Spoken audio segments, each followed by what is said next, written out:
Welcome to the Creatives Unplugged podcast. I'm your host, Umhligo, and Sila Waterfront at the sales Movias Media. So thank you very much go wonke ama-subscribers abantu asebesubscribile. Uma ukuthi awaka-subscribe i-chance yakho le ukuthi nawe ube part of the family. So namhlanje nginiphathele elinye i-creative, nginiphathele i-legend, nginiphathele a-afro singer, nginiphathele ubhuti wami. Welcome, Juice. Ngiyabonga kakhulu bafethu, ngiyabonga kakhulu. Hey, legendary. Yeah man, ngiyabonga. Siyabonga kakhulu. Ngicabanga ukuthi sibusisekile we-Creative Unplugged podcast ukuvakashelwa amaqhawe anjengawe abantu asebedlala indima enkulu ku-music industry waseThekwini. Siyakwamukela. Yeah man, first of all ngiyabonga ukuthi ngamukeleke Creative Unplugged. My name is Juicy, all the way from Afrotainment. Ngiyabonga ukuba lana nje bafethu ngizizwa ngibusisekile kakhulu. What a nice energy. Mhlawumbe usibukele njengamanje ongazi ukuthi uJuicy igama lakhe nesibongo imvelaphi. Mhlawumbe mawungabachazela ukuthi ubani wakabani usukaphi nendawo. Yeah, izidlala ingoma nje uMr Semathandweni, yeah man. But ke igama la ngempela uMusa Mavundla ozalwa uNtombazane yakwaShaz eMzumbe. Yeah. Ila ngizalelwe khona eMzumbe lezi Port Shepstone endaweni yaseFiavio. And then isibhedlela engizalelwe kusona isiphi Port Shepstone Hospital. Yeah, so ngizalelwe Port Shepstone ngokukhula kwami ngenxa yesikole kanjalo nokuthi shintsha ama families ngihambile ngiyohlala kaMakhutha sengenze high school. That is why abantu abaningi bazi ukuthi ngwakaMakhutha but kahle ngwasemzumbe. Yeah, ngwasemzumbe akwangiphela ngizalelwe khona eMzumbe so ngokukhula ngikhulele kwaMakhutha yemen. Yeah, so uMusa Mavundla ozalwa kwaShazi. Yeah. Makhutha nomzumbe into eyodwa ngini. South Coast unabakhaya kakhulu. South Coast Mzingolweni, Machistin, Yeah. Boy cause ubukhosi bakithi kakhulu eMavundleni busezingolweni. Muwazi kaMavundla ezingolweni isekhaya ke lapho komkhulu. Nice. So ngokufunda nakhona lapha e-primary high school ubukhona ngale. Yeah, primary bekusemzumbe nala. Alright. Yeah, ngenzile inala laphana from standard 5 ngalesa sikhathi. So kufanele ngiyeka standard 6 ngiye eMkhumbi secondary ya Mkhumbi la kaMakhutha la ngiqale khona ke ukuthi ngenze high school yami. High school. Mucanga besikhona lempahla lokuthi kuzwakala ukuthi ivoice ikhona usuqala ubathi nalapha esikoleni. Yeah, bisiveli sikhona indaba yo music because ekhaya ngase primary. Bengivele ngumuntu osebonakala ukuthi okay talent elikhona la.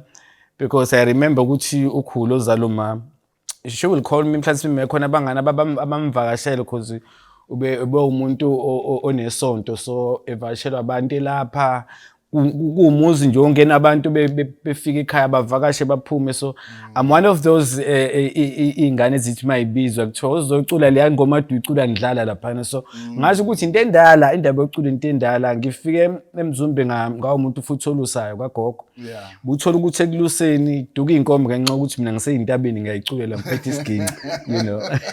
Yeah, so kudala hawu mhlumbe ujambe udasekho ntambama ngiyabuya sisaphelele kuthiwa phinde emuvi Yolanda.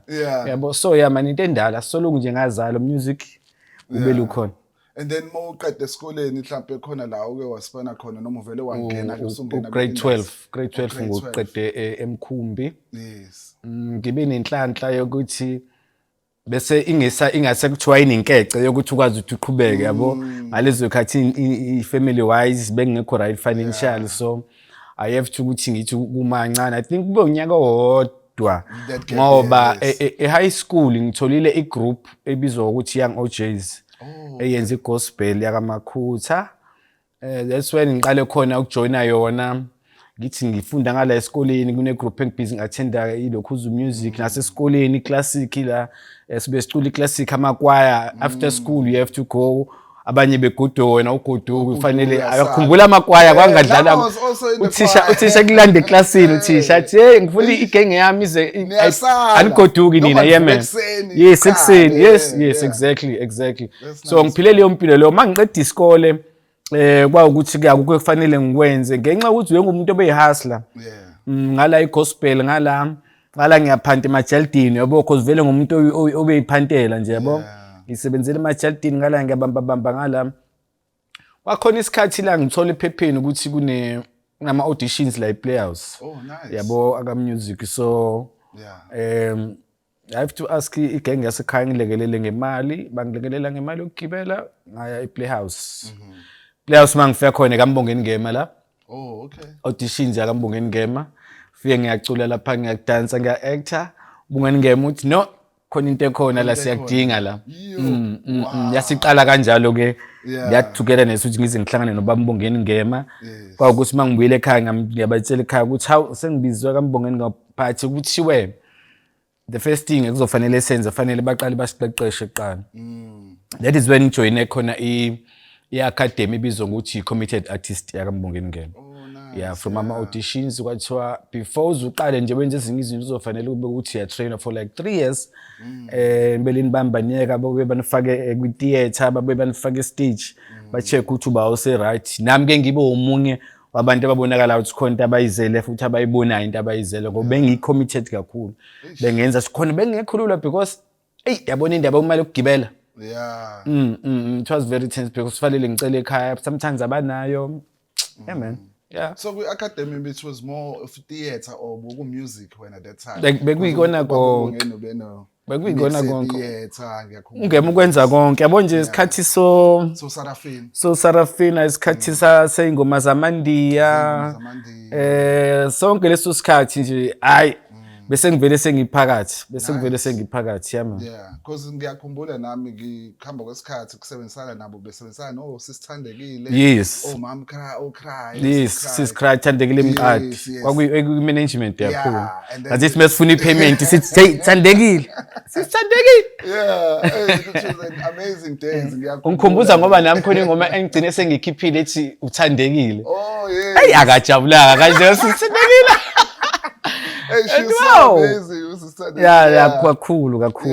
And then mawususu lapho ke no music vele uyashala eceleni lapho uzohlangane nabo tira kanje kwenzeke kanjani yonke leyo. Okay, kwi-academy yakaMbongeni Ngema because umusic ivele kade ngawuqala. Yes. Elokishini kunamagenge esineband nawo uBobo Malimela. Ko 10 yeah. Nabo bani group yabafana. Yeah. I remember besibiza nge-MB Connection. Yes. Sizolingisa bo Blackstreet. Buy me love, money can't buy me love. I'll buy you diamond ring, my friend. You know. Ooh. So besithi must perform ke. Ay, shine so. Sihlangane lapho so bekhona iband ebengisebenza nayo so bengisuka kaMbongeni Ngema ngibuye ngihambe ngiye ulama genge la besebenzisa ama guitar kakhulu uBob ngisithanda isityle sakhe because besebenzisa i-guitar kakhulu so bekuyiband le bengisebenza nayo ngala kuba uMbongeni Ngema ngala kube i-group ebizwa ngokuthi Young OJs. Yeah, so bengivele nje ngibhizi ku music because lokho bengikwenza konke ngokuthathu same time suke kwi-academy ntambama ngiya ku rehearsal Young OJs lume sine competition nge-weekend.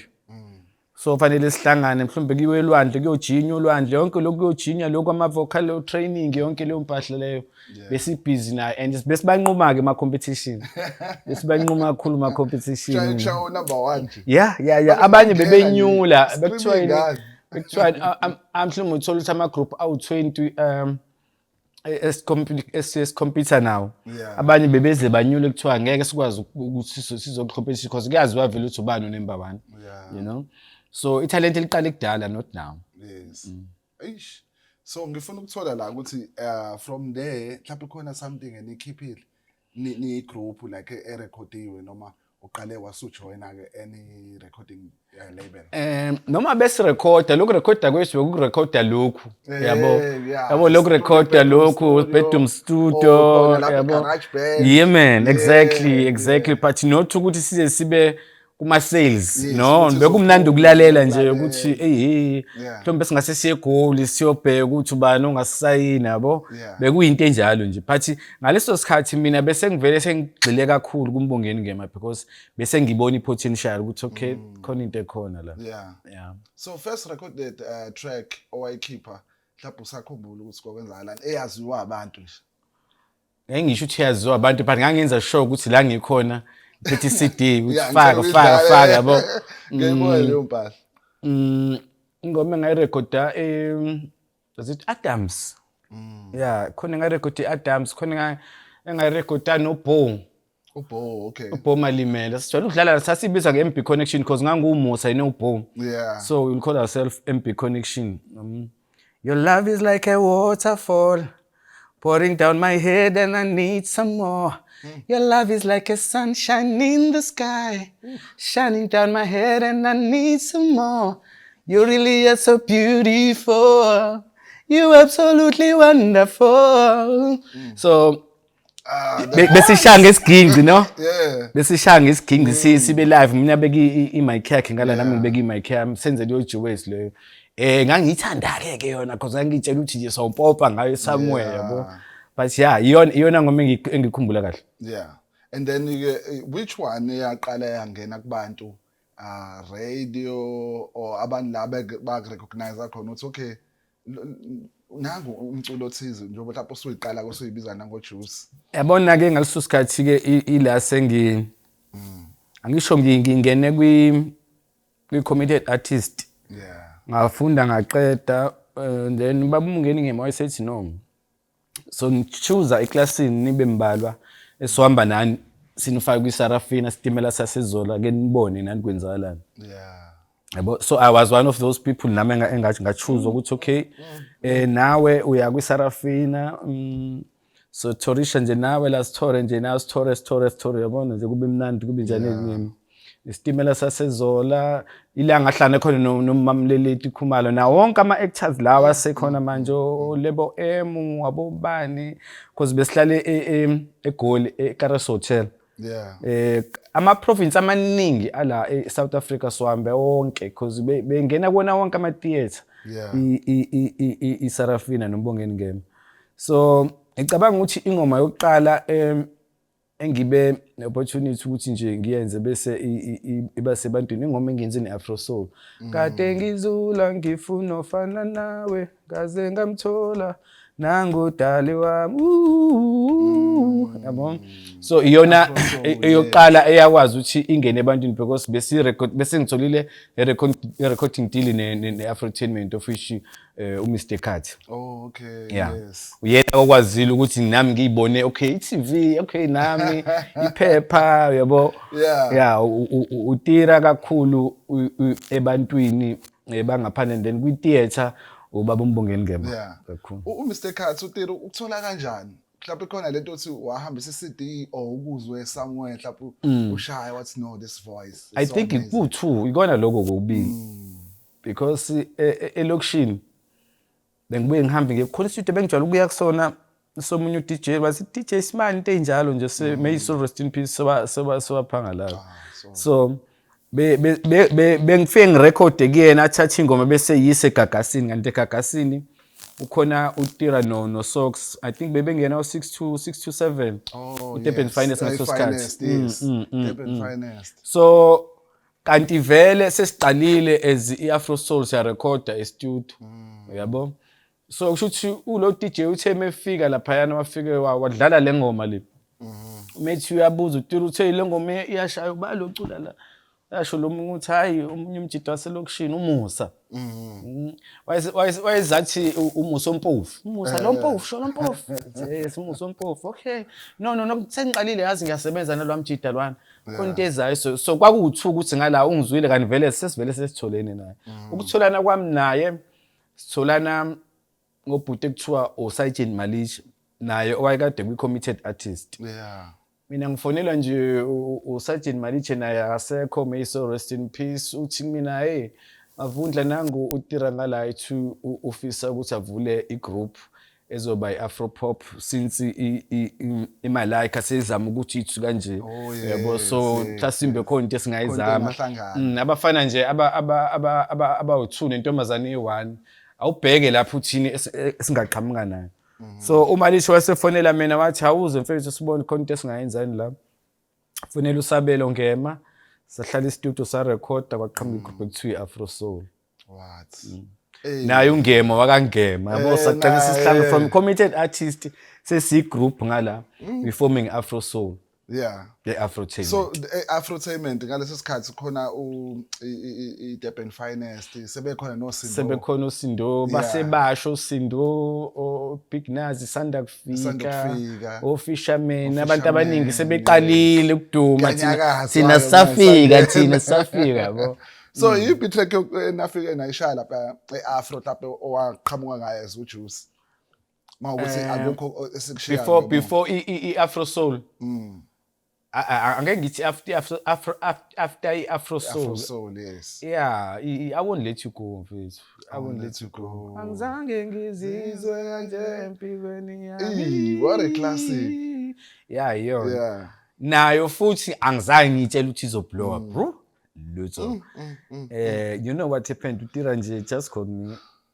Musa, there's this beat mfethu lana enziwe usebubuzini. Negenge so engithandile mfethu ayike into ongayibhala la. At that time ngisawuhobonyana ke lokushini noma sekuzameka but hey usalambile ngempela ke. Respect to say. Yeah, too much. Because that's him. We look behind the sound. Oh, sound. And kuma keys lapho mbene wenompendulo ophethiano laphana. Yes.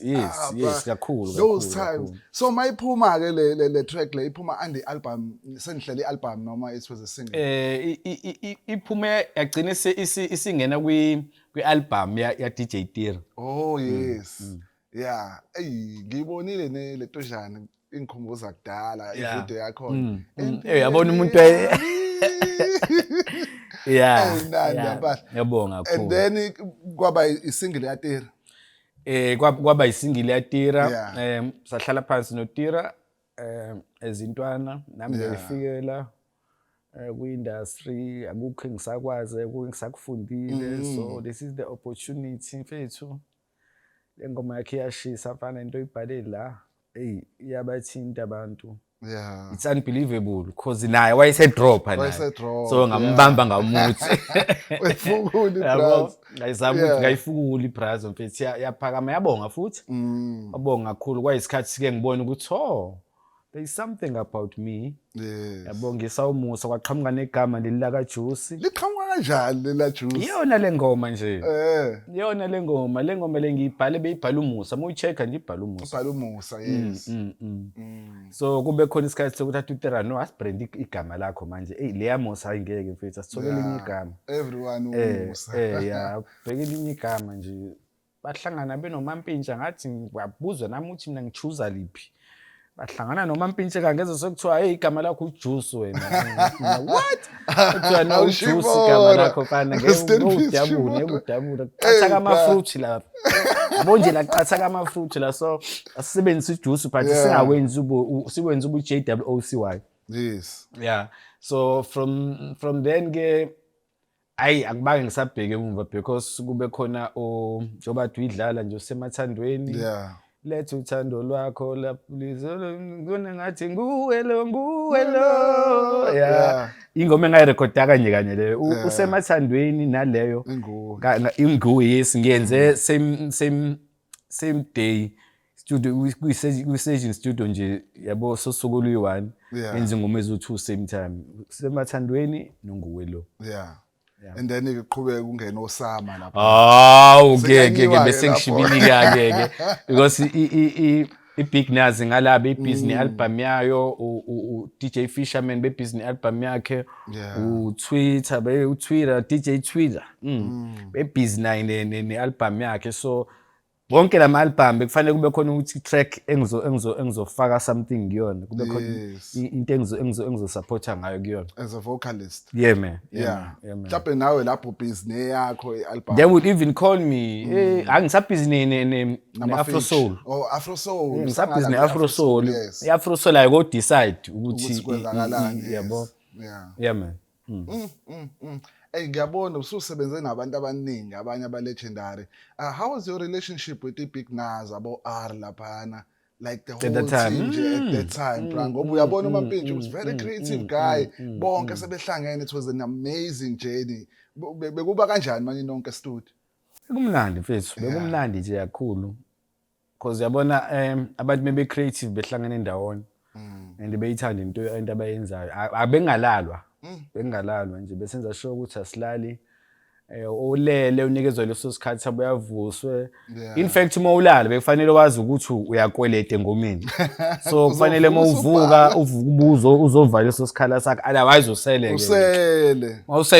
ukuthi ukulala kwakho kuzokudla yabo so besenza sure siyalekelelana if ever khona ongakuzwa komunye umbizele eceleni noma kukhulunywe kuhlangana sibanibani suyabheda endaweni yokuthi sibanibani yabo nje bese yabo siyifamily nje mfethu mawubheda uyabheda mo right to right especially utira benza sure ukuthi akalikhethi iphele masini yabo uyasitreat njengokufana sonke nje ngokulingana ukuthi sibanibani kufanele kusetshenzwe ekufanele engasetshenzwa umdambo olalazi ukuthi mengabe ulalela uvukela uthi emsebenzini ukuphumule wona okubalekile yeah bekusebenzeka kamnandi yakhulu mfethu kusebenzeka kamnandi yakhulu ukufind out something nje la ngizobuza two things and then you pick one like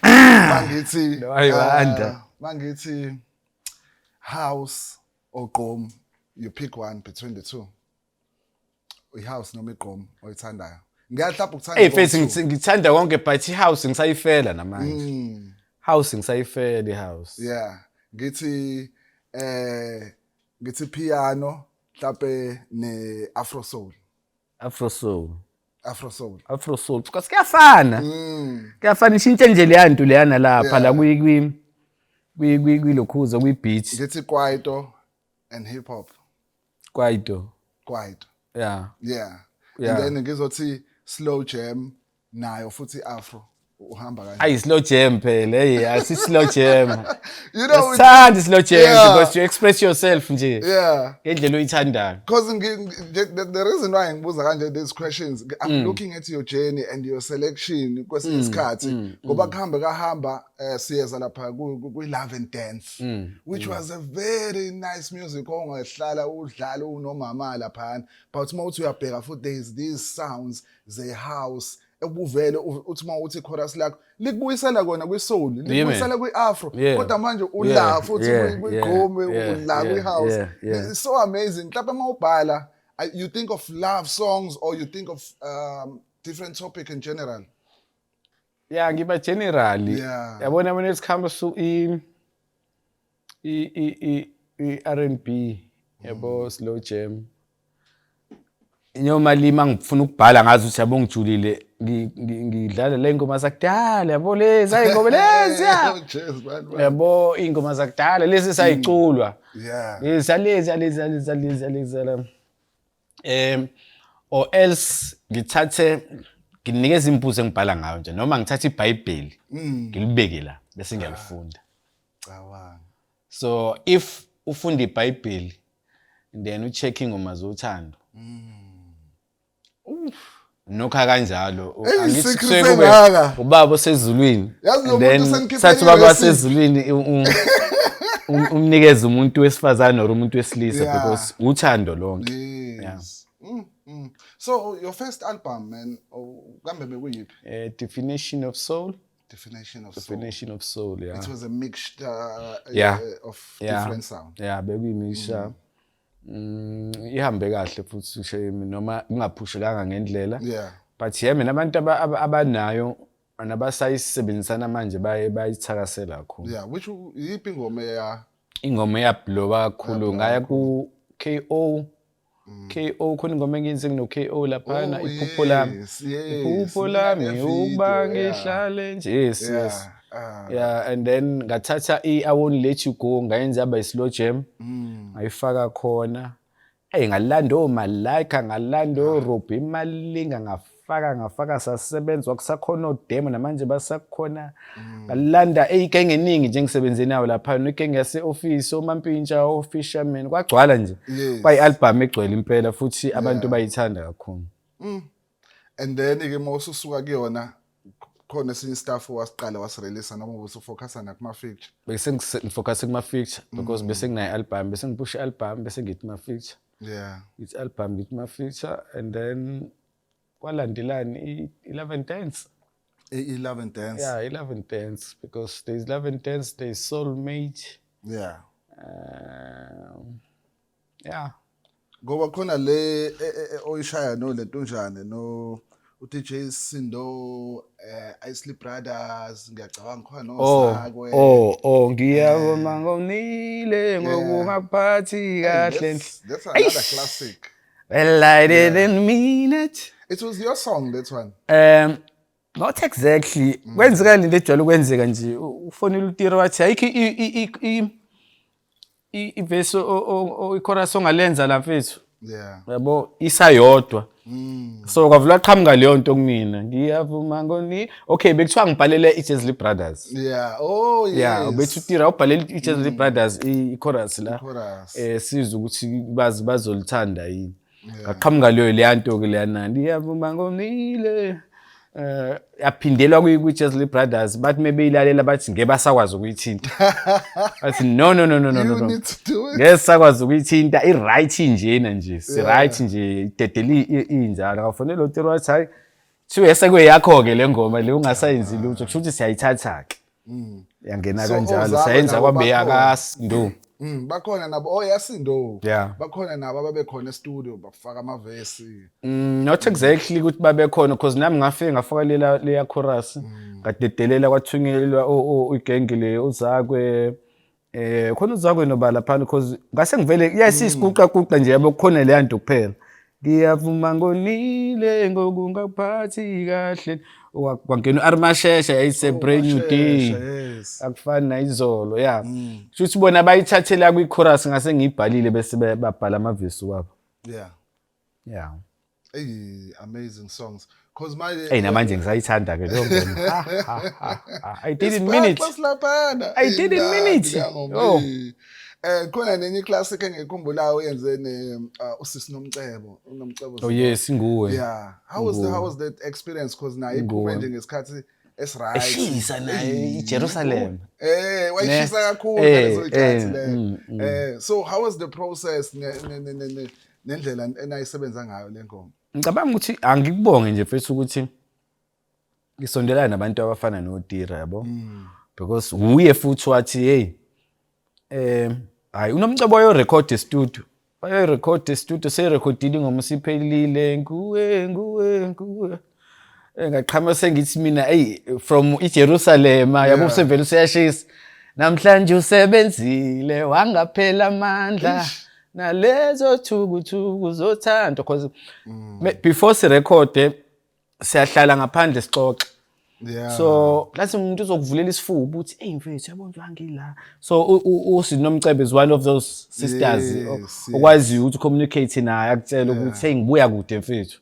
So it was easy for me ukuthi ngingena kwi-mic ngivele ngicule leya nto nje. Ngikhuluma naye impela straight ngikhuluma naye uSinomcebo namhlanje usebenzile wangaphela amandla. Kodwa sisabaleleke manje sisemhlabeni wonke. Yeah. Umuntu ospiritual kakhulu. Too much.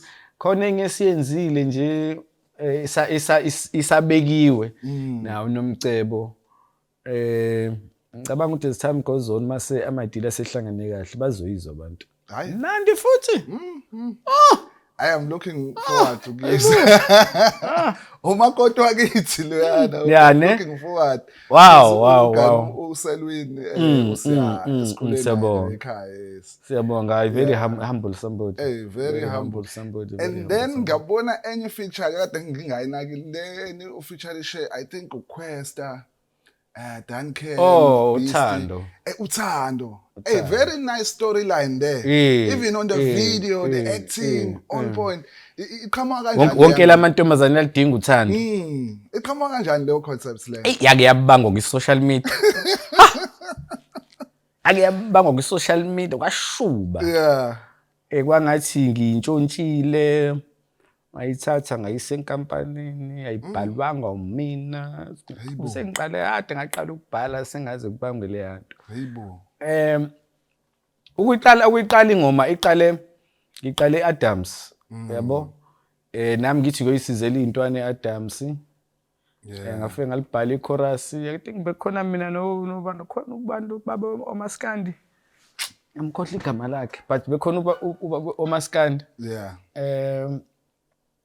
so masiqeda nje ukuyibhala ithu ukuduma kancane ingaphusheki kahle. Labafana laba ngithi ngizobenzela ingoma vele baxabana. Yabo bese ngiyabafonela ngithi guys because niyaxabana le ngoma le ayi bafana ngizoyithatha i-chorus lami. Yeah. Yabo ngizoyibonela ininzi njani bese oyedwa wabo avuma athi hayi okay sambeni se-studio vele lo usesegoli wara ngayithatha ingoma ngayisa e-studio sayihlanganisa ngayiqala ka-A ngafaka i-chorus njengoba linjalo ngabiza umuntu we-beat ngamthatha ngambeka la ngashaya ilokhuza i-chorus lami njengoba linjalo abiza oquesta kwabiza uDan Kane ngomahlangano oBeast ngoma yahlangano wonke lamantombazana yaludinga uthando muthando kuthandayo mbambisise please ungamhlukumezi don't hate me one don't hate anymore bayizimbali zelizwe kumele sibanakekele sasilwa nokuhlukunyezwa kwabantu besifazane. I saw the concept of the video, yeah. Those times, even Utera was acting there. It was so moving and touching. Ukubona ukuthi niyaqwashisa ukuthi abantu besifazane abangahlukunyezwa and everything, yabo. That was so nice. Thank you so much. Ngoba ngathi bi-campaign khona nane t-shirts. Yes. Ususpanele. Mina ngayifaka nje egroupini ngithi nami ngixabwe ikona lo ukuthi abantu besifazane bahlukumezeka ngazo. Yeah. So kuyadingeka ukuthi as ama-artists kube khona uvonathi esulubekayo ukuthi guys let's just stop it. Yeah. So I come out with that chorus. Yeah. So other albums othi nje kune-album Mhliko mhlawumbe this one was the best, was one of a kind because kwenzeka this and this. Ikhona i-album kanjalo empilweni yakho? Kumaphi kwelawa aqondene nami? Aqondene nawe nje. Ngiyayithanda i-Soulmate. Connect to i-Soulmate. Yeah. Ngiyayithanda i-Soulmate because bese ngikhulile kuyona. Yeah. Bese ngithe ukukhula nje impela. Kunengoma engiyithandayo kuyona ejulile so I think i-Soulmate angisho ukuthi laba abanye you know but mfethu i-Soulmate ingichazile. Yeah man. Juicy Soulmate. And then le intsha le i-Love and Dance. Iphume 2019 I think. Iqala i-Definition of Soul kuzi Love and Dance kuzi Soulmate. Yeah. Then bese kuzi EP. Ngizoyikhumbula nje igama le-EP nje Madosi. Yeah. So kulawo mentionayo yipi othi nje ihambe kahle kakhulu Soulmate. Ibinamapha ama-track lapho to highlight the film. Ingoma eziningi kanjani ebeyilaphana wololo. Awu ngeke ngikhumbule zonke. Izobuya kodwa memory. But yeah man, i-Soulmate iyona nje engikhona i-best man in the world. Yes. Best man in the world ngiyayithanda and then khona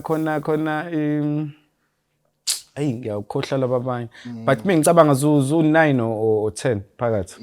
Yeah. So, but we feature a slow jam noma we feature yonke indawo bro because manje njengoba ngiyothi Love and Dance yabo le album i-ghost kakhulu i-ghost because manje as that ikhumbuza njengoba dusho le card lezo KC and George. Yes. Ikhathi lezi is a slow jam. What was happening when you were thinking? Because it's like you were like njengamanje ngifuna ukubhala into ethandwa yimina.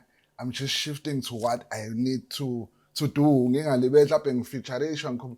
What was happening when you were doing it? I think into engibene lucky yayo kule album ukuthi ngithola uproducer ozothi I no spread your wings here. Yeah. Asizukutshela ukuthi lokhu wrong lokhu ku right. Enza into yakho njengoba injalo. I remember ngiflyile ngaya eGoli ngafica khona uVusinova lapha saba se studio nabo senza nje ingoma mhlawumbe ezo2 ingoma engazenzayo. Ngasuka lapho ngaya kuzonke wazizonke Dikane. Yeah. Zonke Dikane bonke labantu mangifika kubona bavele bathi nje no just spread your wings. Icula nje akubo wena nje sifuna wena iqobo lwakho so kube lula ngokuthi bengingenayo producer othi no angizwa mina lento ngicela ukuthi usho kanje. Yeah. Because leyo nto sometimes ibuye ikubulale ilokhuzi artist ukuthi producer akwazi ngisho ukucula uyabhimba kodwa uzokutshela ukuthi wena yithi kanje. I don't know so esekutheni leyo input asuke sebeyifaka uproducer uthola ukuthi naye ufuna ukucula kodwa akwazi eyinsimbini la muthi amtshela nawe ithi gu athi yena no phela wena ukwazi so uyabona ukuthi abafani so lapha bekuvele kuthiwa nje I spread your wings just spread your wings just like nje kube mnandi ubulo the songs enizenze naye kakhulu khona ngiyajabula uma nginawe baby you're my number one ngeke ngiqamba manka nguwe ubulo ziningi ingoma omunye futhi producer lowo okumnandi ukusebenza naye when it comes to umuntu okwazi ukucula ubulo because uyakwazi ukuyenza into yakhe very clean with the keys futhi uyiqala iqaleni futhi azayivala mfethu uyiqala nje iqaleni ubola azayivala talented ngenye indlela umunye nje talented ngenye indlela lo futhi yeah man akaze ngishaye ifeature nomlu umlo waphesheya umlo waphesheya hayi ngathi ngavele ngasho njalo waphesheya umlu haya akatholakala umlo waphesheya lo khona ingoma esiyenze besiyenzela usindo there is something about you that I need to tell you and there is no doubt about it now zohlala nginawe yeah ikhona ine video there's Mapopo kuyona there's Tira there's Danger noMampintsha nice yeah so to wrap up nje mhlawumbe makhona abantu esibakhohliwe osuke wasebenza nabo uthi nje okay guys ngeke ngasebenza noSibanibani but asikhulumanga ngaye ngeke ngasebenza nobani bakhona osabakhumbula nje owazi ukuthi lamaqhawe phela senza ingoma ezimnandi kabi nalabantu bazongixolela sengibakhohliwe mfethu bazongixolela baningi kakhulu abantu but just to highlight the few into ebengibuye ngiyithande kakhulu ukusebenza nama-underground yabo ama-underground njengoba manje nje ngibhizi nama-upcoming ngifuna la ama-feature lawa ukuthi ngithole abantu abasafika kwi-industry khona bo-Tofolax khona bani Tofolax nobani Cooler Box khona uJabulani Mantshana Jabulani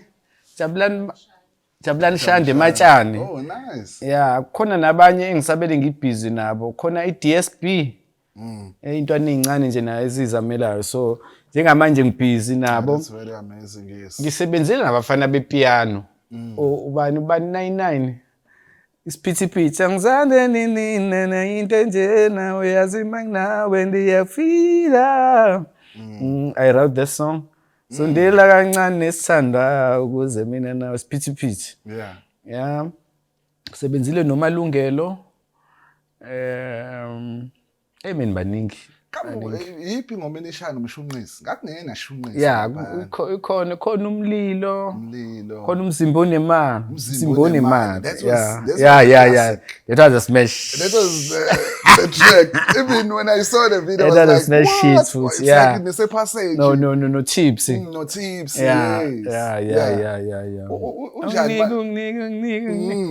umzimba onemali so maye iqala maye ishaya le impahla zakhe hey umfethu sengiyenzile so e-office kunalento ukuthi into memnandi iyaphindwa umshunqisi ufike kwasho nje leyanto umlasembe 4 bars wathi uTira ngeke asimvulele aqhubeke mfethu wena uzongena nje yabo engisiyenze nobani amaqobe twins amaqobe twins yeah kakhulu nice so like recently noma nje kule minyaka esandokuphela lo nalo uqala kukhona isipano obhizi ngaso mhlawumbe namhlanje ne-track ongathanda ukuzwisisa yona la ku-Creative Unplugged yeah ikhona i-track engizonizwisa yona nayo futhi engiyenze no Kasi Empire Kasi Empire intwana nje iphantelayo nayo iqhamuke ne-beat engayithanda ngathi ukuthi ngibhale something kuyona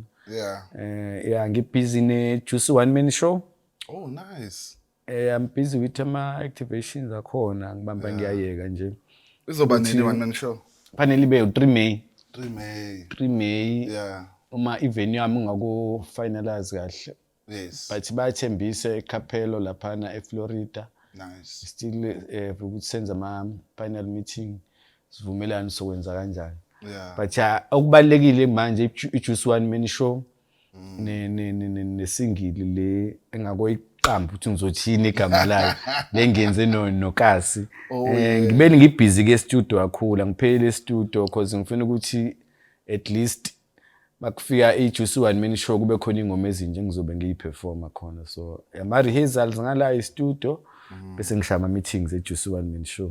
That's so amazing. Nje masisikhona i-information esigcwele uzosilethela nje la kwe-creative.